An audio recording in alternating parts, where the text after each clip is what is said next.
Voici l'appareil essentiel en cas de syndrome de détresse respiratoire, la principale complication du Covid-19. Cet appareil médical d'assistance respiratoire manque cruellement dans les services de réanimation. De jeunes chercheurs togolais issus de différents laboratoires du pays se sont regroupés pour lancer le premier prototype d'un respirateur artificiel made in Togo. Et l'idée, c'est d'assister le personnel soignant et de rendre accessible ce matériel qui permet d'aider ou bien d'assister la respiration des personnes en phase 3 de la maladie de coronavirus. Et ceci a été fait en s'inspirant d'oxygène et en utilisant de la ressource que nous avons localement ici.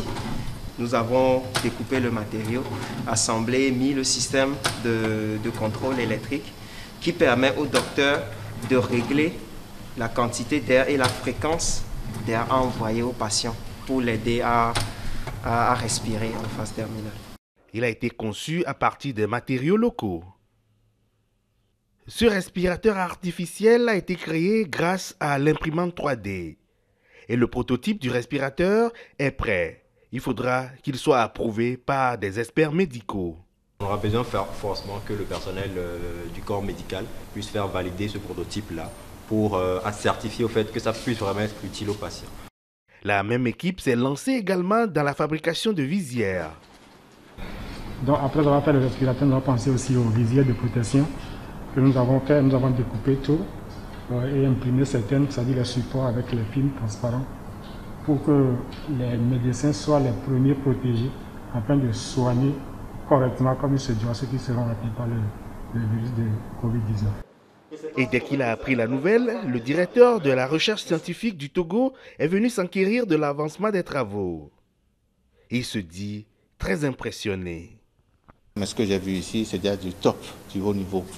Et un tel respirateur a son rôle à jouer, non pas le même, mais sur tout le territoire national. Donc moi je trouve que c'est une très bonne initiative et j'encourage les jeunes qui travaillent ici à aller très vite. Et moi je verrai dans le cadre de la commission ce que je peux faire pour apporter mon appui à cette équipe-là pour passer à la production. Nous sommes au prototype, maintenant c'est de passer à la production rapidement. Après 2 semaines de travail acharné jour et nuit, ces jeunes ont démontré que les chercheurs africains peuvent se mettre ensemble pour apporter une réponse efficace aux défis du Covid-19 et surtout servir la communauté.